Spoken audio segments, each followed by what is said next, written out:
God is able, from disability to possibility.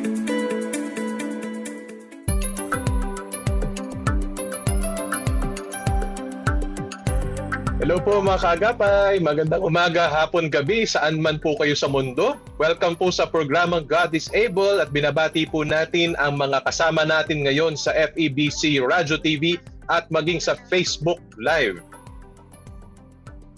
Opo, at ang God is Able ay miyembro ng kapisanan ng broadcaster ng Pilipinas. Ito po ay mapapakinggan sa FEBC Radio TV at mapapanood sa Facebook Live at YouTube channel ng 702 DZAS FEBC Radio TV at sa ating pong partner television channel sa GCTV tuwing alas 9 hanggang alas 10 ng umaga. At we can also be reached po via text format na GIA space, then your message. I-text lamang yung mga katanungan sa 0917572174 at maaari din po kaming tawagan sa landline na 86543322 local 401. Ako po si Peggy Lotto.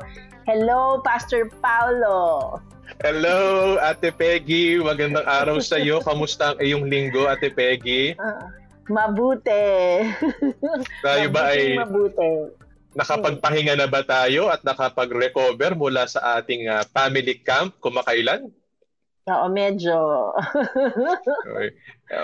yung puso natin, yung puso natin mahirapan mag-recover kasi sobrang na-bless tayo ng mga nakaraang linggo. Oo, no, kahit yung families hindi ganun kadami this time, no. Pero meron tayong isang family na i-interviewin today, di ba, Pastor Paolo? Yes, nagbabalik sila mula sa nakaraang interview natin at nakasama natin sila. Isa sila sa mga ilan na pinili ni Lord na makasama ng pagbabalik ng ating family camp. At maaring nakilala nyo na yung patutuon nila. Kasama po na kanilang napaka-awesome na anak ng nakaraan. Pero ngayon po ang ating pag-uusapan, yung kanilang karanasan bilang guest but also ating pong speaker. Sila po'y nagbahaging buhay sa ating family camp. So i-welcome na po natin po without further ado ang ating mga bagong kaibigan at makakasama po sa lakbaying ito. Let's welcome once more si Sir Joseph at si Ma'am Raquel Landong from Bicol. Magandang araw. Yay! Yes, salamat po. Good morning. Good morning po, Ma'am Peggy and Pastor Pau. Good morning. Good to see you again, Pastor Pau and Miss Peggy. Kami rin po. Nakatuwa, Peggy, para silang mga cheerleader. Yay! Pagpasok pa lang nila. Parang nandun pa rin yung spirit ng family camp. Yung talagang excitement. Kamusta naman po kayo? Kayo po ba'y naka-recover na po sa family camp natin? Parang ayaw naming mag-recover kasi grabe yung experience. Ang sarap-sarap. Ang sarap-sarap na panatilihin. Ako personally, hindi pa eh. Hindi pa? Hindi pa. May hangover pa. Grabe kasi yung effect at impact sa amin talaga nung family camp. Kaya masyado naming, ano ba tawag dyan? Tini-cherish. Yes. Hanggang ngayon. Pero before po nung family camp, nung pong nung tinawagan kayo para na maging guest speaker, ano po yung naisip nyo? Sa akin naman kasi katulad yan yung mga biglaan. Talaga I'm taking it as from the Lord. Especially walang struggle kasi kami yun eh. Kami yun. Wala naman kami masyadong gagawing research kasi ang ikikwento namin kung ano yung experiences namin as a family and yung magkaroon ng anak na PWD. Yun. Ako naman, ang iniisip ko noon, more on, sabi ko kung ito naman ay talagang from the heart, I believe meron po kaming ma-share. Kasi hindi ka kailangang mag-invento whatever dahil ito ay based on our experience at saka from the heart talaga yung pwede naming ma-share. Kaya sabi namin, wow, yung naimbitahan kasi kami, kaka-launch lang namin noong April 28th ng advocacy. Pero ito ay para lang sa persons with autism. Kasi nga si Toy, ayaw naman namin mag-venture sa malaking parang advocacy na hindi naman namin kaya yata. So ito na. So nung in-invite, wow, ang laki agad. Oo, ang laki agad na opportunity na nagbubukas yon. Kaya Ako naman, parang ang feeling ko noon, parang a sort of confirmation na nasa tamang track kami after we launched the support group para kay Toy as a person with autism. Oo. Sobra talagang blessing yon. Kaya nagulat kami, as in nagulat talaga. Lalo na pagka nung nandoon na tayo. Oo, lahat tayo nagulat. Hindi na lang nagulat, ano? Nakakatawa, Miss Peggy, ang kwento ni Lord, walang aksidente. Sa side naman namin sa God is Able, kami po ay nalagay po sa position where we really had to pray for a new speaker, and talagang weeks na lang linggo na lang because nga po of medyo unfortunate developments po, we really had to find po a new speaker. At hindi namin alam na meron na palang kwentong sinusulat, ginagawa, ina-affirm si Lord sa buhay niyo po. So we are very blessed na nakausap, nakilala po at na-invite po namin kayo. So napaka-smooth pala, Ate Peggy, parang walang kaba-kaba, parang walang worry-worry. Talagang ikukwento lang pala nila yung matagal lang ginawa ni Lord sa buhay nila. Basta galing kay Lord. Diba? Talagang aayusin niya po talaga yung yung lahat-lahat na parang wala siyang struggle or anything na ma-encounter mo talaga. Pero during the campo, ano po yung pinaka yung parang, did you expect anything po? From, for example, yung sa camp, ano ba itong na to? Nag-expect ba kayo or parang you go as yung parang wala lang? Wala lang. Parang clean slate. Kasi una, wala naman kaming idea talaga kung ano yung God is Able. Except nung station manager pa ako ng FEBC Bicol, may napanood akong episode ninyo kasi I was looking for a program for PWD. So, nakapanood ako ng isang episode nyo. So, more or less, may idea ko. Kaya lang yung family camp, wala naman talaga kaming idea. Ang bit-bit lang namin was excitement. Except yung swab test. Kasi sabi ko, grabe, nung kasagsagan, may nag-positive sa amin dito, hindi ako na-swab test. Tapos dyan, so parang yun yung parang apprehensive ako. So swab test ako. Pati si Toy, parang paano yun? Parang paano yun i-handle ni Toy? Pero other than that, kami lang, expectant kami. I think that's the word. Expectant kami kung paano i-unravel ng Panginoon yung mga gusto niyang gawin through us. And dito sa camp na ito. Yun lang, ikaw. Ako yung apprehension ko para sa dalawa Kitoy at saka kay Ate Raquel. Kasi wala silang experience ng swab or yung saliva test. Ako po kasi may at least 3 beses na akong nag-undergo ng swab dahil nga nung nag-work po ako as consultant sa DOH, isang rehabilitation dito ng mga drug dependents sa Bicol. Frequent po yung aming test. So sabi ko, if ever, wala talagang ibang choice, pwede naman. Though para sa akin talaga napaka-uncomfortable ng experience na ganun Lalo pag sa ilong. Sabi ko, mukhang hindi kakayanin itong dalawang to. Especially po si Toy. Kasi si Toy, medyo nagre-react po talaga siya, lalo nga noon sa karayom. Hindi ko alam kung paano ko siya i-handle. Pero vaccinated siya. Vaccinated siya, pero nanariwa sa akin noon kung paano yung mga test na dinaanan niya. Baka sabi ko, mag-struggle ang bata. Bata talaga. Yan. Katuwa naman na kami kahit si Toy, kahit sabihin nating malaki, matangkad at may edad na si Toy, dahil nga po sa kanilang pinagdadaanan, mga bagong experiences, interesting sa kanila to. And isa pang nakita ko, Ate Peggy, nakakatuwa, yung mga swab parang details na lang na kailangan ipag-pray, pero sobrang prepare na yung heart nila, which is usually yun ang pinakamahirap i-prepare yung puso, kasi magagawa ka ng presentation mo, ready yung mind mo, ready na naman yung story mo naman, sobrang naalala mo pa, pero yung puso talaga na umalign-align. Sobrang blessed ako to hear na yun ang unang hinanda ni Lord sa kanila. And to think at that time, marami tayong merong autism na family din.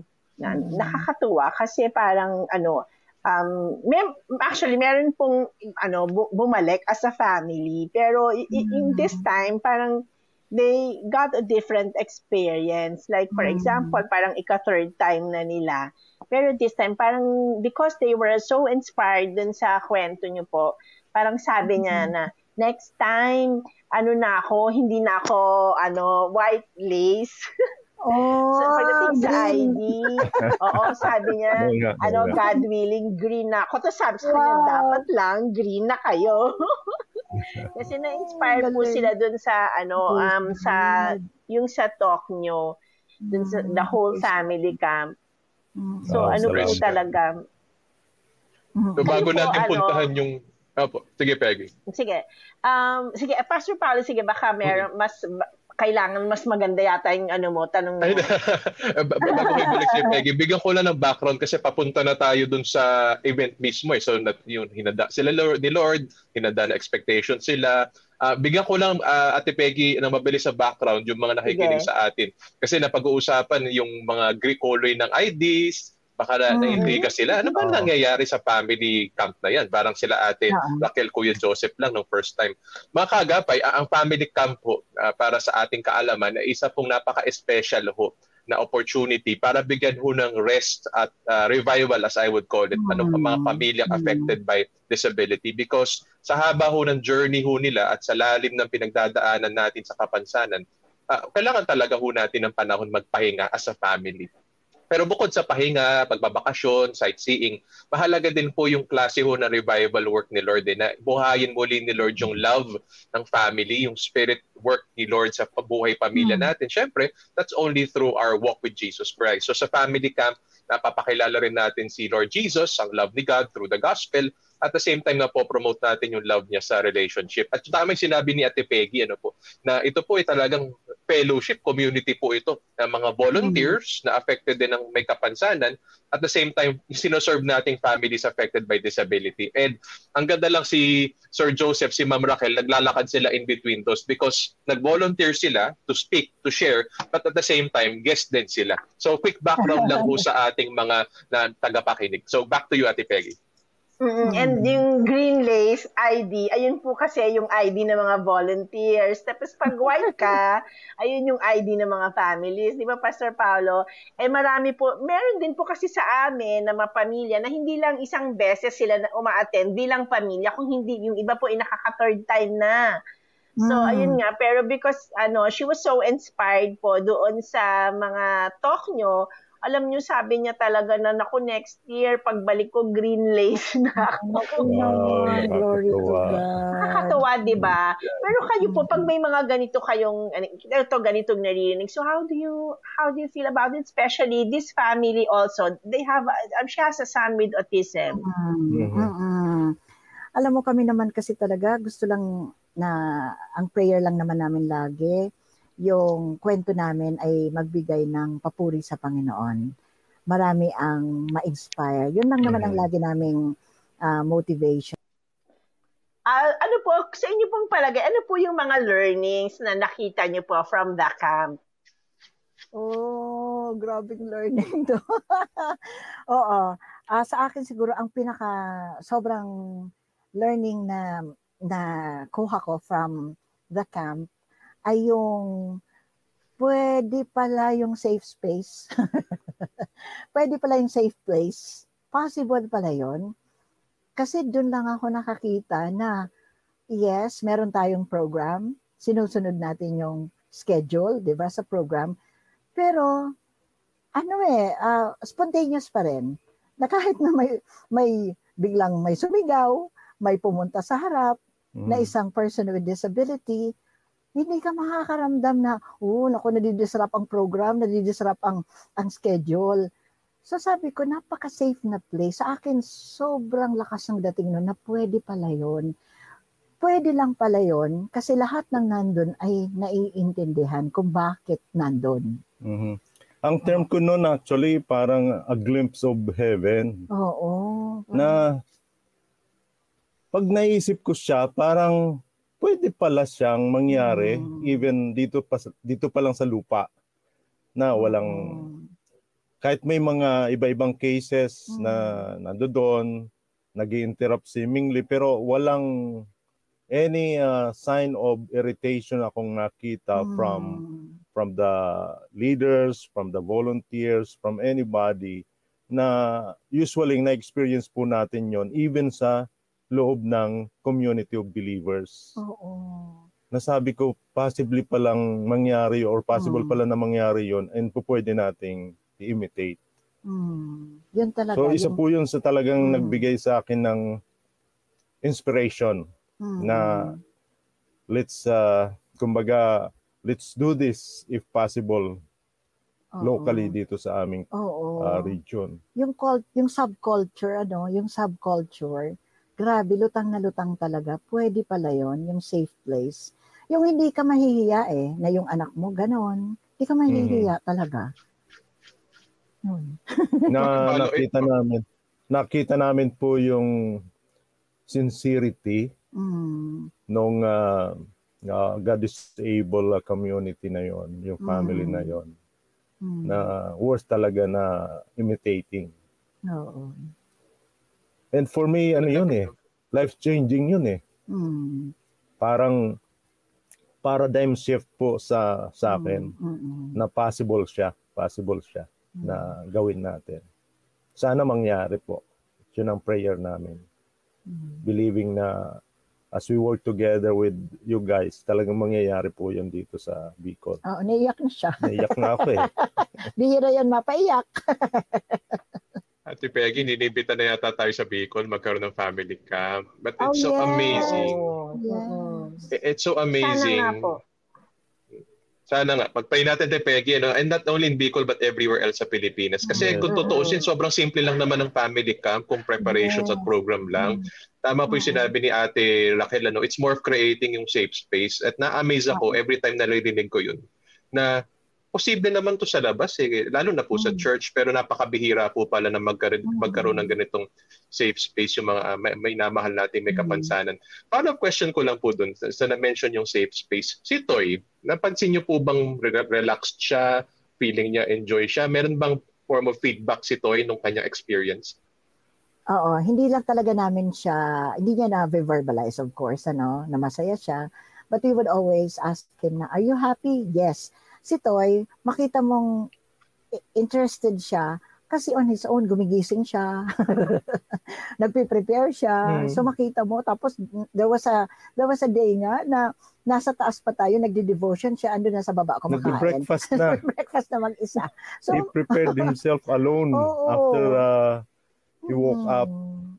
Nagulat kami, nag-almusal na siya. Ang indicator po kasi namin kay Toy, pagka very excited siya, makikita niyo yung parang palagi siyang kinikilig. Parang kinikilig. Kinikilig. Parang nanginginig siya sa excitement. Oo. Tapos paulit-ulit siyang nagtatanong, tomorrow?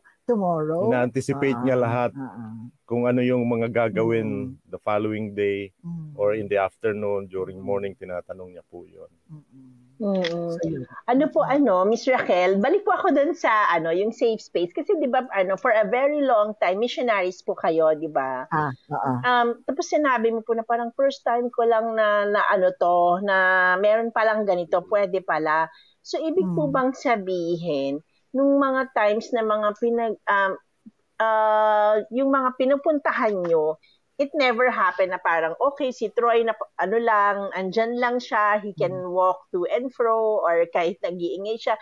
Kasi ako po, I got an experience before, meron akong kasamang neighbor, yung anak niya is ADHD, pero pinalabas po kami.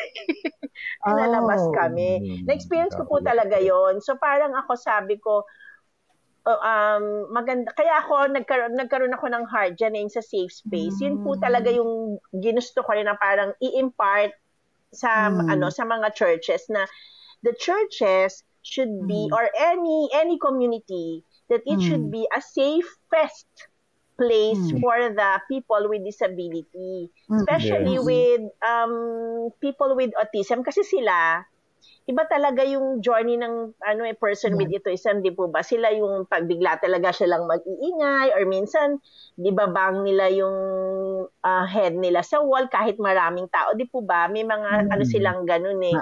So, ano po sa tingin nyo? Parang from yung sa experience nyo yung sa family camp na yun, paano nyo po gusto na to sa ibang tao rin, ma-impart din po ito bilang mga missionaries? Okay. Sa una siguro, kailangan ma-educate. Awareness. Kaya yun Total awareness. Pakipag-pray nyo kasi yun ang gusto nating gawin.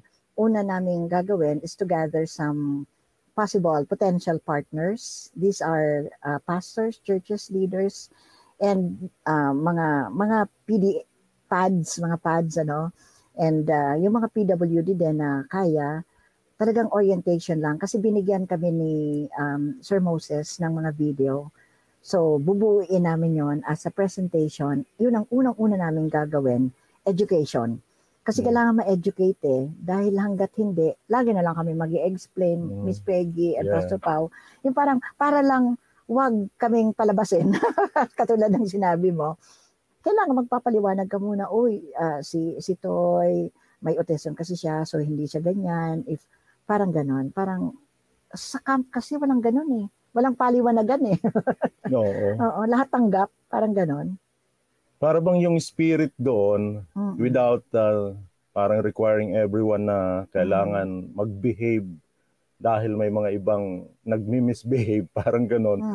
Without telling anyone or everyone na dapat ganito. Pero yung spirit po kasi ng love, nung understanding for these different people at yung cases na meron sila. Pero nandoon po yung pangunawa at saka yung patience, yung love. Very dominant po yung spirit na yon. Unlike sa iba, though masabi natin like sa church, pero marami po talaga kaming experiences na kailangan mong mag-apologize, kailangan mong magpaliwanag kasi parang hindi nila alam kung bakit supposedly sila yung may capacity na umunawa pero hindi sila makaunawa. Yun po yung mga learnings na parang gusto naming gawin na sana ma-orient ang lahat, especially yung magsimula sa church community and then eventually from there, sila rin yung magbibigay ng awareness sa family nila at sa general community. Dagdagan ko lang po, kasi nung sa camp, may na-observe ako, nung talent night, di ba, sina Pastor Bernie, tapos yung mga hosts, di ba si Nathan tumayo na, pumunta na doon sa harap. Grabe talaga, ang lakas ng impact sa akin noon. Kung paano yung kinunet ng hosts, lalo na si Pastor Bernie. Tumayo na si Nathan kasi siya na ang excited susunod. Wow. Sabi ko, wow. Kung paano siya kino-connect, tanong mo nga naman, true enough, andyan na. Pumunta na yung nanay. Sinow na yung video. Sabi ko, wow, amazing. See, ang bilis ng mga tao na mag-connect ng sitwasyon. Kasi uncontrollable yun di ba? Wala yun sa program, wala sa plano. And yet, it happened.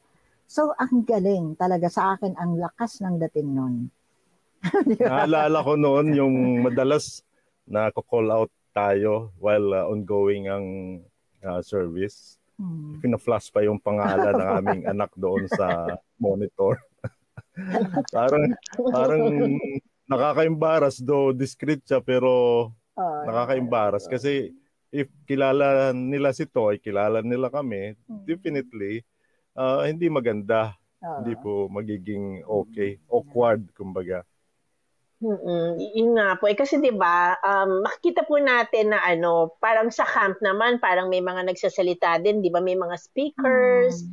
Pero parang in a different, for example, if it's not in the camp, in a different setting, if we are really yung kumbaga parang passionate and in love with the PWDs, actually maiintindihan mo sila kahit na okay lang na hindi sila umalis. Kasi the point is, you don't see their disability. You see them as a human being. Diba? Kasi parang you can pass on with the condition diba? Parang ako kasi, honestly, siguro, sabihin natin sanay ako dahil merong ganun sa family namin. Pero lagi kong iniisip yan na parang bakit kaya hindi to pwede to sa loob ng bakit kaya napapaalis ang mga maiingay or even in the school. Diba, bakit kailangang mapaalis ang mga tao or ang mga person with disability, especially yung mga ADHD, yung mga may autism, napapaalis sila eh. Kasi sila yung medyo meron talagang aggressive behavior, hindi po ba? Sila yun eh. Pero if we come to think of it na kumbaga parang kung siguro if it has been well explained no sa mga tao sa I just don't know kayo po ano po yung point niyo dito kunyari sa school sa community kahit hindi lang po sa camp kasi sa camp doon tayo pare-pareho tayo hindi ba oo pero ano po yung kailangan nating dalhin I think talaga yung awareness yung education yun muna yung change of perspective na may disability man siya o wala, yan ay nilalang ng Panginoon, special yan sa Panginoon, at dapat natin siyang itrato as a tao. As a human being. As a human being. Katulad natin. Oo. Yun kasi talaga yung na-inculcate ng camp eh. Lahat, ang motivation ay love. Di ba? Laging ina-emphasize yun. Love. Kaya ngayon sa 1 Corinthians 16 eh. Memorize ko na yun eh. Oo, kasi di ba? Kasi we do everything in love. Oo, pag nandoon talaga yung ganung yung spirit na yon, walang mahirap eh. Walang parang pressure or friction na mangyayari. Oo. Yun. So, yun, safe place, love, yun. Kailangan maituro talaga. Nagre-resonate sa akin yung sinabi ni Tatay Joseph in relation kay Nanay Raquel kanina. Talagang spiritual work yung camp. Talagang work siya ni Lord. Kasi isip ko lang, may two akong nag-highlight dito. Una yung sinabi ni Ma'am Raquel, yung tumayo nga si Nathan, tapos si host sila, Pastor Bernie, sila Kuya Ronald. On cue, talagang tinransition nila yung buong lineup to celebrate Nathan, to highlight Nathan. Akin, gawa ni Lord yun eh. Parang merong ease of heart nila at meron discernment sa mind nila from the Holy Spirit. Kasi kahit na sensitive ka sa may kapansanan, kahit na equipped ka, pero yung timing, tsaka yung biglang isip, tsaka yung biglang care at concern, work change talaga ni Lord eh, sa puso natin. Second, Peggy, kung maalala mo yung ginawa ni Dayan, yung daughter po ni Ate Peggy yung nagpunta po ng volunteers training sa atin. Every year, usually, meron tayong awareness sensitivity training, yung mga do's and don'ts. This year, kakaiba. Talagang parang last 10 minutes na lang yung do's and don'ts eh. Iniba ni Dayan yung format. Naging open sharing siya about kamusta ka na, ano kailangan mo. Kasi nag-develop yung love doon eh. Hindi mo kailangan ituro yung love. Naranasan mo lang, narinig mo lang yung love dinevelop ni Holy Spirit sa'yo. So, it's just amazing work of God, Ate Peggy. Oo nga, ako rin nagulat actually kasi nagulat ako, ba't parang iba to? Pero, yun nga po, pero minsan when the Lord is at work and He wants us children talaga na yung obedience, andun din eh, di ba? Kasi kung hindi rin po tayo mag-o-obey in that time of calling us to together, may magsusungit at magsusungit ka. Hindi po ba? Kasi out of the abundance of the heart din talaga yung binigay ni God sa atin. Kasi hindi naman po lahat parang in sync. 'Di ba minsan kaya ka nag-volunteer is parang dahil may gusto mo lang talagang ginagawa 'yon, 'di ba? Pero kapag merong ibang kunyari na nangyari na may kumulit or biglang may mga hindi mo nagustuhan, magsusungit kayo. Pero God is good to everyone talaga na wala ka talagang, sabi ko nga, parang isa to sa best camp din na ko. In 10 years po isa rin to sa best camp na kasi parang like po honestly po during that time na nagsuswab kami, on the second day actually may nag-positive. Okay. Oo. Actually, pero so pinauwi namin siya. Pero come to think of it, all the families, kung tutuusin, exposed na eh. Diba? Pero, but God's goodness and His graciousness and His mercy po talaga, yung flow na, no, this has to come to light.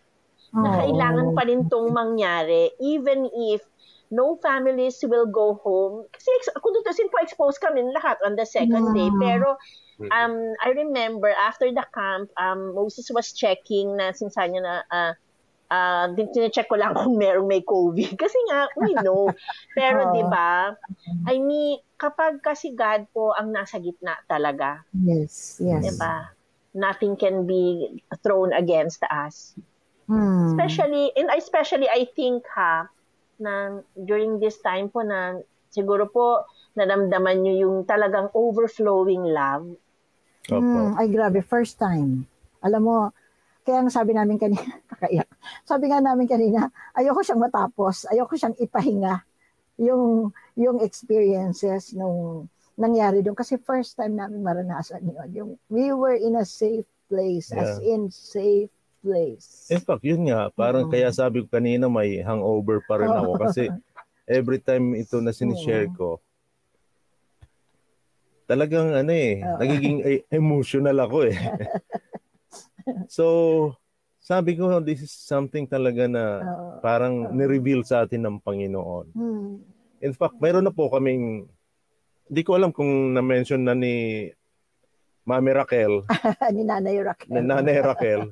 Nagkaroon na po ako personally. Sabi ko, kung noon pa man ay tinatanggihan ko yung kapanawagan ng Panginoon, na yung iba kasi marami pinapastor na ang tawag sa akin eh. Pero pinupush na ako na maging pastor. Pero sabi ko this time, I really believe na nakita na natin yung tamang parang ministry that really God is telling us to be and to do.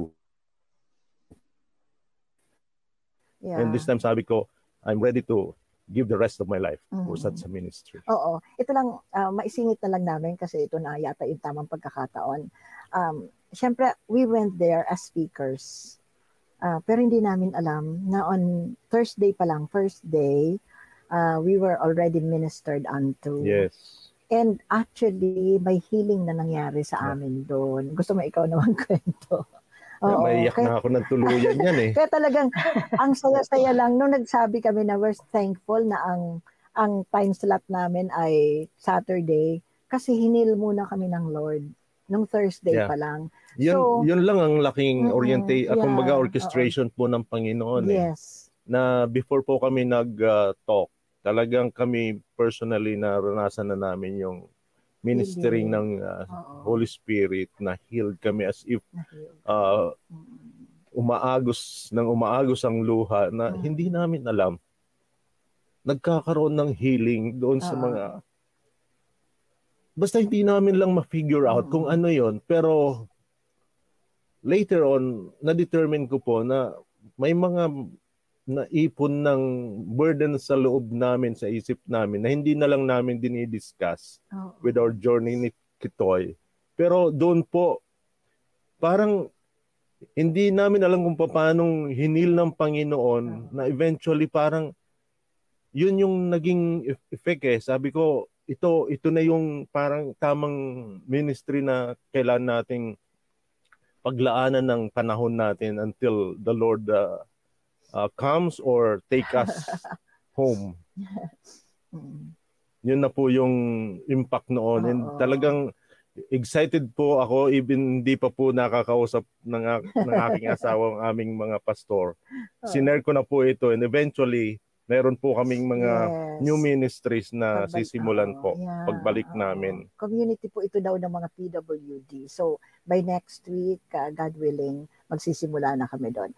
Diba? Na-mention nga na almost i-give up na po nila. I-give up na yung ministry na yun. Ng mga PWDs kasi nahihirapan rin po sila. So when we shared about our new track, eto na. So sa amin, ibibigay na yan. Sa inyo na yan. So anyway, ano bang ginawa ng Lord talaga yung healing? Ito kasi yon. Kami pala, since na ma-diagnose ito, ang ginawa namin, sige, do everything kung paano siya, na nakalimutan namin yung aming mga sarili. Yes. Kaya doon ko lang na-encounter yung person affected by disability. First time kung na-encounter yun na, wow, in-address kami yung need namin na hindi lang pala kami kasing mga pad, ang trabaho namin ay arugain ang aming mga anak na may disability. Kumbaga, pasanin lahat ng pasanin. Pero kami pala, masyado nang nag-a-add up yung burden sa amin na hindi naman namin ma-release kasi una, hindi namin alam kung paano i-release. Pangalawa, kanino namin i-release. So yung camp na yun, ang avenue ng Panginoon, ang platform na ginamit niya talaga para ma-release namin at ma-heal namin na may mga kabigatan pala kami na iniipon lang namin. Yes. Noon. Grabe. Totoo naman natin, Peggy. No? Talagang buong pamilya kasi kaya nga po family camp, buong pamilya affected ng disability. Pero ang maganda sa sinasabi po ng Landong couple po is yung healing ni Lord, hindi lang para sa may kapansanan. Actually, hinihil niya yung malalalim na sugat at pagod ng mga tagapag-alaga, ng carers din ng person affected by disability. Maisingit ko na bago kayo balik kay Ate Peggy. Pastor Joseph na yun. Kuya Joseph, ay, nagbilang anghel ba? Ano man po ang kahinatnan po ng prayer niyo kung maging pastor, we will pray for you po. And I believe as pastors, shepherds need to be shepherded as well. Kailangan din namin ng magpapaalala sa amin as pastors na magkaroon ng puso sa may kapansanan. So kung yun ang magiging role niyo mag-asawa, napakalaking ambag po nun sa church. Praise God. Yeah, kaya talagang Panginoon. During the camp, nagsabi na kami kay Sir Moses, would you allow us na dalhin ito sa Bicol? Oo, yung God is able. So, yun, binigyan niya kami ng mga videos. Kaya kakatawa. Yun, anyway. Peggy, nabanggit ko lang, before we tanong yung question mo, nabanggit ko lang, sila kasi ang perspective nila first time Pero pinapanood ko rin kayo ni Sir Moses, hindi ako matigil ma-amaze na nakikita kayong sobrang overflowing pa rin, sobrang talagang emotionally, spiritually connected pa rin sa nangyayari. At may several times ka na naiiyak pa si Sir Moses at ikaw. At nung Sunday in particular, kita kita nag-worship all out kay Lord. So para sa isang maraming taon na nakapag-family camp, ano ang naging special sa inyo sa camp na ito? Para kasi, tendency kasi pag nasanay ka na sa ganito, baka mawala na rin yung spiritual passion tsaka yung love. So paano nyo nasusustain o paano nasusustain ni Lord sa inyo ni Sir Moses yung ganito klaseng passion? Kasi sa akin, during the preparation to parang, di ba, parang, alam mo naman, pag preparation, parang ano yan di ba, minsan parang iniisip natin toxic, di ba, pero alam mo,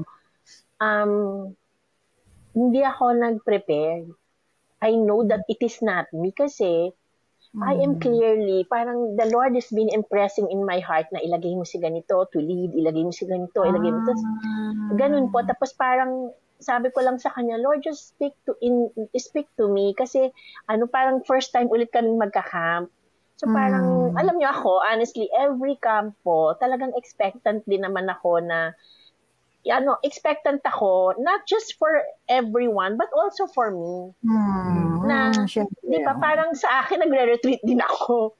Parang ganun din kasi yung feeling ko na pagka ganun, Lord, ako din, if there is some things in my life that disables me, heal me. Parang, yung expectant ka rin na parang yung spirit mo is not always that high. That you always need the Lord. And kumbaga parang refresh me para in any ways or many, many ways, dahil mahaba pa ang tatakbuhin. Di ba marami talagang PWD sa, Pastor Paulo, we just don't do the camp. Di ba, pumupunta tayo sa mga churches. Parang kasi, yung presensya ng Diyos, yun ang kailangan Yes. Di ba? Honestly, hindi kailangan yung knowledge about how do we do the camp. Parang sa akin, parang Lord, give me the gift of intercession during this time, the gift of love, para, alam mo yun, magawa ko siya ng walang kaanuhan ba na, mag-perform ka, because I really love, kumbaga parang, I know everyone loves the ministry, kumbaga parang hindi siya pwedeng mahalin sa una, di ba? Kasi mahirap po ang PWD, pero as talaga, the Lord talaga gives you yung tenacity. Grace. Yeah. Siya talaga yung nagbibigay. Kaya parang iba-iba rin talaga yung feeling. Like ito pong camp na to, napaka-peaceful. Kahit na pa sabihin mo parang, ayun nga, sabi ko nga, merong nagkasakit, di ba? Before pa pumunta ng camp. Pero, at saka po, imagine mo, a pastor from Zambales, Nagpunta siya, nagdala siya ng family. And then a pastor from Bataan, nagpunta siya, nagdala siya ng family, hinatid niya pa po. So yung mga ganun na parang, I really appreciate the works of the Lord. Na alam mo, hindi ikaw na ikaw nagsabi ka lang. Pero it's all about the Lord. Kahit po sa inyo, di ba po, kung kunyari, last minute kayong na-invite, di po ba? Pero if it's not the will of the Lord, at the opportune time, hindi Pero talagang the Lord puts, that the Holy Spirit is the one putting it together. Alam mo po Kaya yung saya, actually, yung saya talaga na nararamdaman mo for yung family na nakikita mo na wow, nag-grow na tong family na to. Ngayon gusto na nila mag-lead sila. Alam niyo po yun na parang yung parang without any yung strength, without any effort, sila mismo yung nagsasabi na Peggy, lagi mo ako sa crafts. Yung mga gano'n. So, hindi mo na kailangan mag-effort na, uy, pwede ba kitang, yung parang, as you ask, you will receive. Sabi nga po ni Moses, kung kayo po, ang sabi niyo po, glimpse of heaven tong camp, si Moses po, slice of heaven. Slice na sa kanya, no? Later on, the whole cake na yan. Yes. So, next pero ikaw, Pastor Paulo, ikaw kasi first time mo. naman din, yes. Oo. Alam mo, yun nga, ako nasa gitna kasi parang last time nangyari to, 2019, pre-pandemic. Nag-attend lang kami, nag-observe lang kami being immersed sa God is Able. Ngayon, part kami ng organizing team kasama ni Sir Moses at ni Ma'am Peggy. Very small core group lang naman kami, pero sabi nga God is Able. Ang daming nagagawa ni Lord to the team. I agree with peace. Sobrang agree ako sa sinabi ni Peggy na peace. Kasi ako, medyo kami mag-asawa, we've been very much involved in organizing conferences, church events, church retreats. Alam mo yung ironic about retreat? Organize ka ng organize, ikaw yung pinakapagod. Tama yung sinabi ni Ate Peggy na dapat ikaw muna yung rested. Ikaw muna yung settled and at peace with God and with yourself para maging at peace ka with other people. Kasi haharap ka sa kanila. Mag-overflow yung laman ng heart mo. So sobrang thankful ako na nung nagmi-meeting kami nila Peggy, syempre nagbibiruan kami, ilang linggo na lang, ilang araw na lang, eto na. Pero napakagaan, nag-overflow yung grace ni Lord sa bawat isa sa team, sa core group. Kasi pag nawala yung grasya sa amin, talaga magkakagulo at mag-overflow ito sa buong program. Pero hindi, because may peace yung core group, talagang nag-work mo na si Lord sa puso ng bawat isa. Maging sa akin, being a type A choleric person, talagang sinetal ako ni Lord na hayaan mo lang, just do your part and just let me amaze you. And totoo nga kami mag-asawa, sobrang amazed kami. Sobrang iba ng retreat na ito. Retreat talaga siya. Napa-retreat, napa-surrender kami, napa-retreat kami sa love ni Lord these days. So, yun lang, agree ako sa peace. And yun nga, second yung sinabi ni Peggy, it's the Lord's work.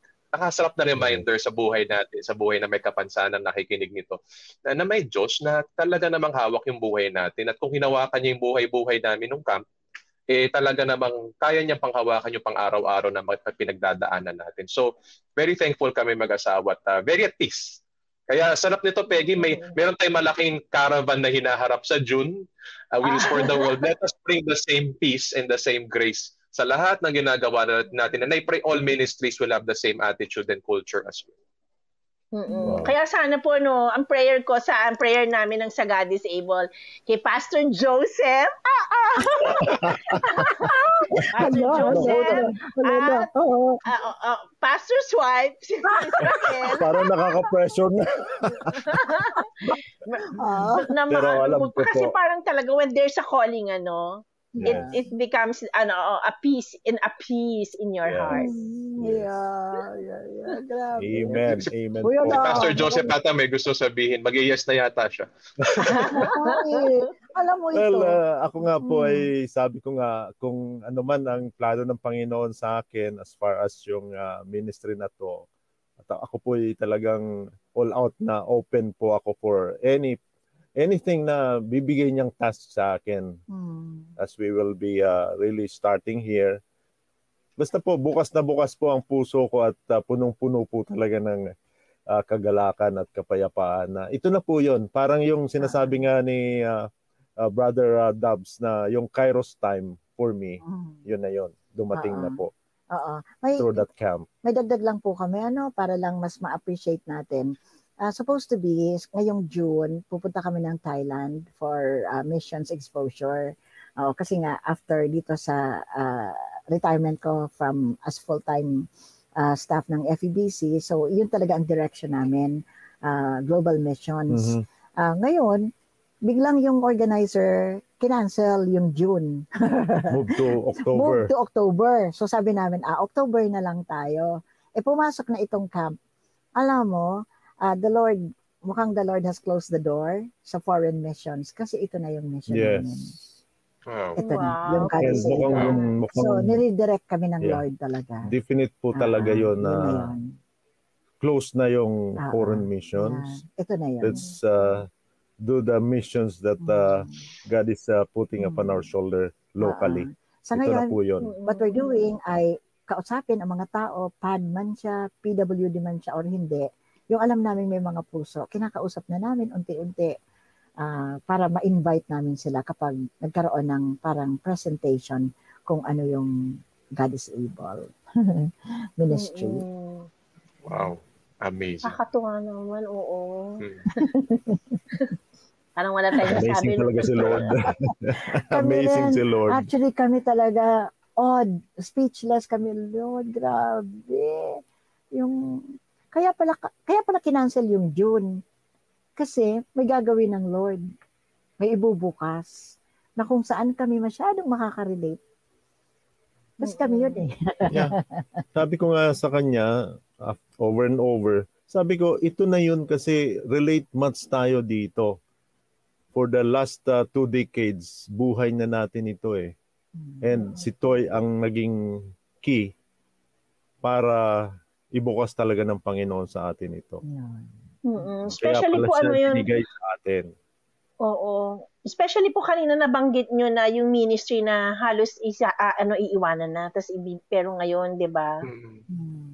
Nakakatuwa naman na sa inyo.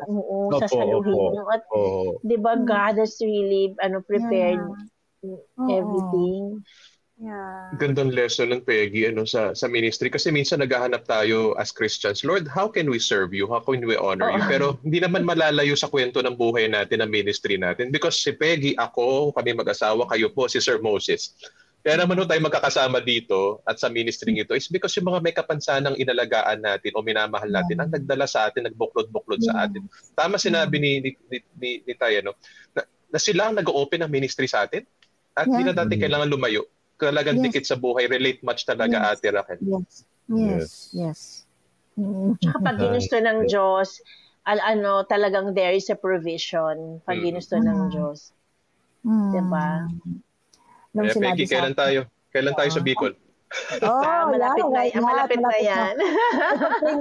Pag-pray natin kasi pinag-pray namin na yung mga key people ng God is able dito sa Bicol maka-attend ng camp.